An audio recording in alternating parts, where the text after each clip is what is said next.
సుస్వాగతం మై ఛానల్కి. దయచేసి ఈ వీడియో లైక్ చేయండి, కామెంట్ కూడా చేయండి. ఈ స్టోరీపై మహేష్ బాబు రష్మిక లవ్ స్టోరీపై 6వ భాగం. హైదరాబాద్ రాత్రులు అద్భుతంగా మెరిసిపోతుంటే మహేష్ బాబు హృదయంలో మాత్రం ఒక ప్రశ్న మిగిలి ఉంది. రష్మిక నిజంగా నన్ను అంతగా ప్రేమిస్తుందా, లేక సినిమా షూటింగ్స్లో ఏర్పడిన ఒక తాత్కాలిక మోజా అని అతని మనసు వేధిస్తుంది. ఆ మర్నాడు ఆఫీస్ నుండి బయలుదేరిన రష్మిక కారులోనే మహేష్కి ఫోన్ చేసింది. మహేష్, నువ్వు ఎందుకు ఇంత దూరంగా ఉంటున్నావు? ఏమైనా కోపమా నాపై? మహేష్ స్వరం తక్కువగానే ఉన్నా లోపల తుఫాను మ్రోగుతుంది. కోపం కాదు రష్మిక, కానీ నీ హృదయం ఎంతవరకు నిజమో తెలుసుకోవాలనిపిస్తుంది. ఆమె కొద్దిసేపు మౌనంగా ఉండి అనుకువగా అంది. నిన్ను కలిసే ముందు నా జీవితం కేవలం కలలతోనే ప్రేమ చూసింది మహేష్. కానీ నువ్వు నన్ను అర్థం చేసుకున్న తీరు, నా చెయ్యి పట్టుకున్న క్షణాలు, అవి నాకే కాదు నా జీవితానికే ఒక అర్థం ఇచ్చాయి. నువ్వు నమ్మకపోతే నేను ఇంకేం చెప్పగలను? మహేష్ మనసు కరిగిపోయింది. కానీ ఒక చిన్న అనుమానం ఇంకా మిగిలి ఉంది. 2వ రోజు రాత్రి బంజర్ హిల్స్కి దగ్గరలోని పార్కులో వాళ్ళు కలుసుకున్నారు. ఆ పార్కు అంతా చీకట్లో కాంతులు మెరిసిన ఫెయిర్ లైట్స్తో అలంకరించి ఉంది.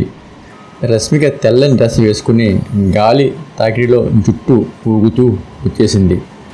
మహేష్ కళ్ళు కొన్ని క్షణాలు ఆమె పైనే ఆగిపోయాయి. చూడు మహేష్, నువ్వు ఇంకా అనుమానం పెంచుకుంటే నేను బాధపడతాను అంటూ ఆమె దగ్గరగా వచ్చి అతని చేతిని పట్టుకుంది. నేను నిన్ను మాయం చేయడం లేదు, నా మనసు నిజంగా నీకోసమే కుట్టుకుంటుంది. మహేష్ కళ్ళల్లో ఆనందం మెరిసిన పెదవులపైన చిన్న నిశ్శబ్దం. రష్మిక తన తల అతన్ని భుజంపై వాల్చింది. ఆ క్షణం మహేష్కి ప్రపంచం అంతా ఆగిపోయినట్లు అనిపించింది. అక్కడి నుండి బయలుదేరుతుండగా ఆకాశం ఒక్కసారిగా వర్షం కురిపించింది. అయ్యో, కారు దగ్గరికి పరిగెడదాం అని రష్మిక కేక వేసింది. కానీ మహేష్ ఆమెను ఆపి వర్షంలోనే నిలబెట్టుకున్నాడు. నువ్వు చెప్పిన మాటలు నా మనసులో దాగి ఉన్న మేఘంలా తొలగించాయి రష్మిక. ఈ వర్షం మన ప్రేమకే ఆశీర్వాదం లాంటిది. రష్మిక నవ్వుతూ చేతులు ఇప్పింది. ఇద్దరూ వర్షంలో తడుస్తూ ఒకరినొకరు చూస్తూ నిలబడ్డారు. మహేష్ తన 2 చేతుల్లో ఆమె ముఖాన్ని పట్టుకుని నెమ్మదిగా తన హృదయం బయట పెట్టాడు. ఇకపై నీ మీద అనుమానం పెట్టను, నువ్వే నా జీవితం. ఆమె కళ్ళల్లో మెరిసిన నీటి బిందువులు వర్షపు బిందువులు కాదు, ప్రేమ కన్నీళ్ళు. కొన్ని రోజులకు రష్మికే ఒక ప్లాన్ చేసింది. ఆమె మహేష్కి సీక్రెట్ సర్ప్రైజ్ ఇచ్చింది. ఒక ప్రైవేట్ మ్యూజిక్ కాన్సర్ట్. అక్కడ కేవలం వాళ్ళిద్దరే. ఒక చిన్న స్టేజ్, గిటార్ మెలోడీ, చిన్న రొమాంటిక్ క్యాండిల్స్. రష్మిక తన స్వరంతో ఒక ప్రేమగీతం ఆలపించింది. మహేష్ కళ్ళల్లోకి నేరుగా చూసి ఆమె మృదువుగా పాడుతూ వచ్చింది. మహేష్ మనసు పూర్తిగా కరిగిపోయింది. ఆ క్షణం అతడు ఒక్కడే అనుకున్నాడు, రష్మిక, నువ్వే నా కలల ఆరంభం, నా జీవితానికి ముగింపు. ఆ రాత్రి చివరిలో మహేష్ తన జేబులోంచి ఒక చిన్న రింగ్ తీసి రష్మికకు చూపించాడు. ఇది ఎంగేజ్మెంట్ కోసం కాదు రష్మిక, నా వాగ్దానం కోసం. నీ మీద నాకున్న ప్రేమ ఎప్పటికీ మారదు. నువ్వు నన్ను నమ్మవు కదా?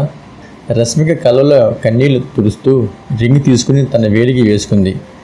నమ్మకపోతే నీతో వర్షంలో తడిసిదన్నా, నా ప్రాణం అంతా నీదే మహేష్. మహేష్ ఆమెను గట్టిగా అత్తుకున్నాడు. ఆ కౌగిల్లో ఇద్దరు హృదయాలు కలిసిపోయాయి. వాళ్ళ ప్రేమలోని అనుమానాలు తొలగిపోయాయి. ఇప్పుడు మిగిలింది ఒకే ఒక లక్ష్యం. ప్రపంచం ఏమనుకున్నా ఒకరినొకరు వదలకుండా జీవితం అంతా కలిసి ఉండడం. ఆ రాత్రి హైదరాబాద్ ఆకాశంలో తారలు మరింత ప్రకాశించాయి.